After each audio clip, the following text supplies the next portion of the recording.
thought I heard thunder last night. Must have been Satan's stomach growling. You're the one soul he'd come up here himself to collect.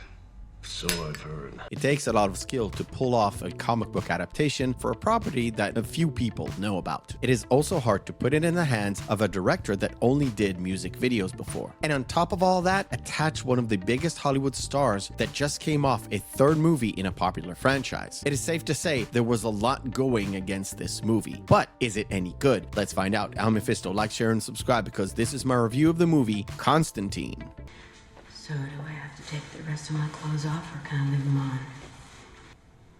John? I'm thinking.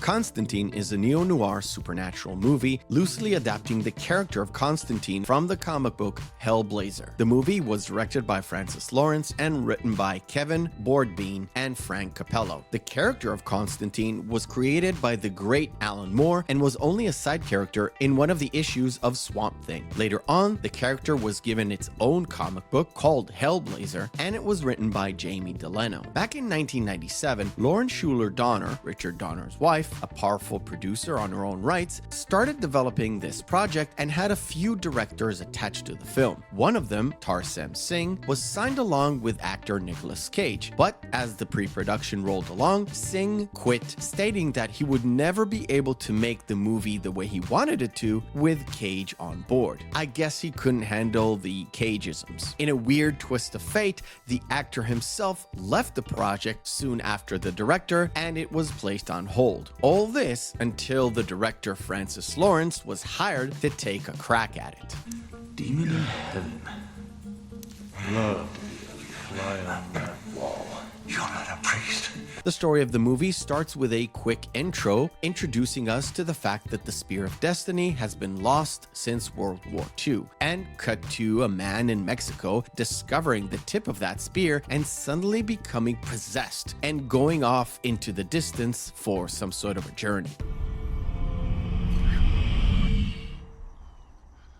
When the movie refocuses on LA, it starts proper and we get introduced to Constantine, who performs an exorcism that goes horribly wrong. However, he does manage to save a girl, but the demon he banished seems to be more aggressive than usual. And this, of course, puts John on the back foot. I just pulled a soldier demon out of a little girl. Looked like he was trying to come through. Meanwhile, we join Angela Dodson, a police detective who gets alerted to a mental hospital after her sister, who was committed there, took her own life. Angela is distraught, but refuses to believe that her sister, a devout Catholic, would ever commit suicide, and she seeks help. First come, first served.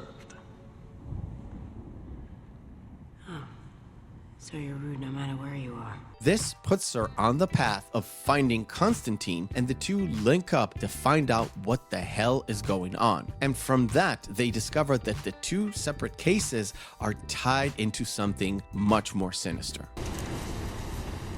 Is it? Constantine. This version of John Constantine is much different than the book version of him. For one thing, the original is very British, and the other being that he is a blonde guy and tends to wear this green coat with colorful clothings underneath. Early in the development cycle, it was decided that Constantine would be located in LA, but they were not sure about the costume and the look. Late in the game, after Reeves finally was brought on board, the decision to put him in a black and white suit was made, and not dyeing his hair. In fact, it was some of the production team that said that the only thing coming close to what was written in the comic book was the character of Papa Midnight.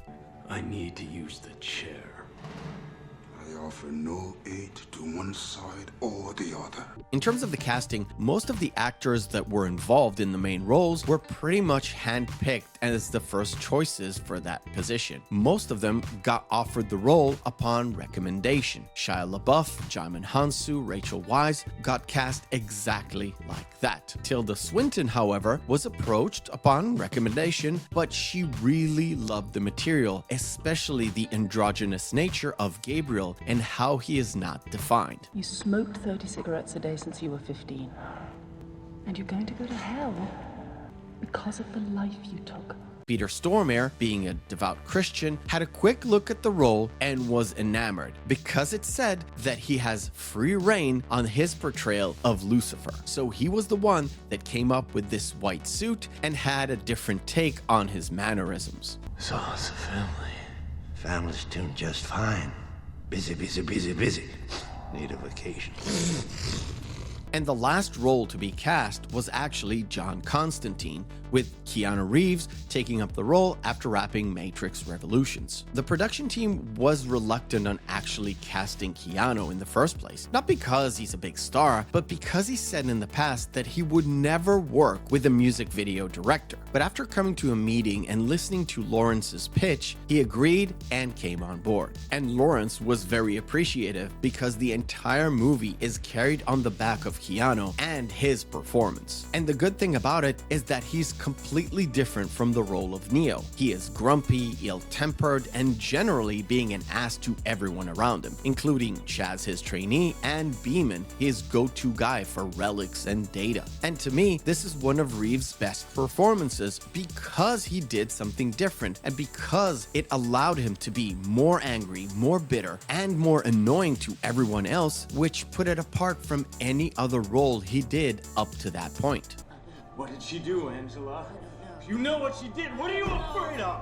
What did she do, Angela? What did she do? I don't know! Constantine as a movie is defined as a neo-noir, especially by the people who created it. But I feel like defining it in that way kind of misses the mark on it. The movie does deal with supernatural and the occult, but in a very grounded way. Yes, there are noir elements, especially in the way that the detective story works, with the damsel in distress approaching John for some help, but it's just not enough for me. Plus, it wasn't even shot like your classical noir or even a new noir. On the special effects department, it was in the hands of Stan Winston, and we got a healthy combination of live action effects coupled with early CGI moments. And despite it being early CGI, it still holds up till today. Even the Bugman that took about a year to create and complete still looks good, even though that whole fight was a bit of a throwaway when it comes to actual story progression. Demon's touch,